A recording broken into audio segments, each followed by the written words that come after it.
Welcome back to Limitless TV. One of the biggest questions that people have is, can I afford it? Well, can you?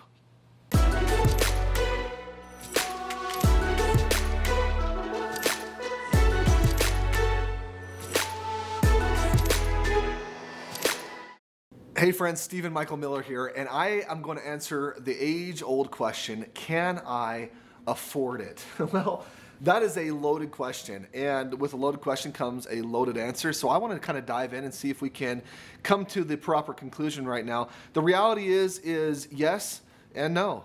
Can I afford it? That's one of those things that we often will tell ourselves. We actually don't ask ourselves the question. We tell ourselves, I can afford it, or I can't afford it. Usually, that statement is tied to whatever is sitting in our bank account at that time, right? And so if we've got the money in there, we'll tell ourselves, I can afford it, I can do this. If we don't have the money sitting in our bank account, we tell ourselves, oh, there's no way, I can't afford it. I am intimate with this question or with this statement of I can't afford it. And many of you may be in the same situation, or maybe you've grown up with similar circumstances. I was raised in a very poor family, a wonderful family, but financially speaking, we were really poor. We struggled day in and day out, even just to put food on the table. As a matter of fact, if it hadn't have been for my grandfather, we would have been homeless most likely, because he bought the home that we lived in, that we didn't pay rent in. And even with that, we struggled so bad financially. I remember going to my parents often and asking them for things. I remember asking them even for simple things like, clothes, or I remember one year I wanted the yearbook. I wanted to buy the yearbook of the year. And oftentimes when I went to my parents for things that had any kind of a financial need, they would tell me, Stephen, we love you, but we can't afford that. No, we can't do that right now. So as a kid, I learned this whole idea and concept of I can't afford it really well. It's actually one of those pieces that I've tried hard to eradicate from my mind, to get rid of this idea of I can't afford it, because when you have that thought process, when that's your first response just because you don't have the money right now is I can't afford it, what that does is it shuts down your positive thought processes, it shuts down your positive actions, and then you will never create it. Right? I can't afford it right now. Just because you don't have the money for it right now doesn't mean that you should ever say I can't afford it. As a matter of fact, if you don't have the money for it right now, you should say this, I can afford it.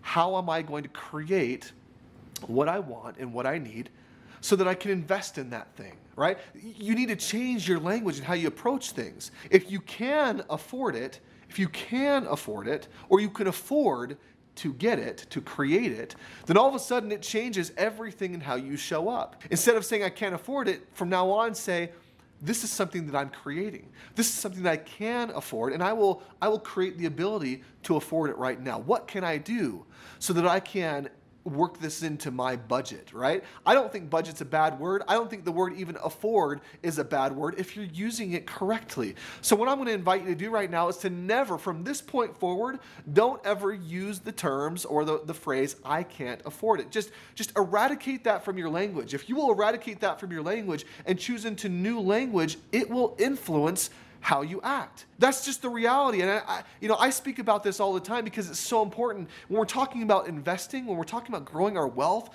when we're talking about accumulating riches of any kind of sort, financially speaking, then we need to begin right now to change the way that we speak. And if you ever have that in the back of your mind, if you ever speak those words, I can't afford it, then you're going to put a stop on all positive action.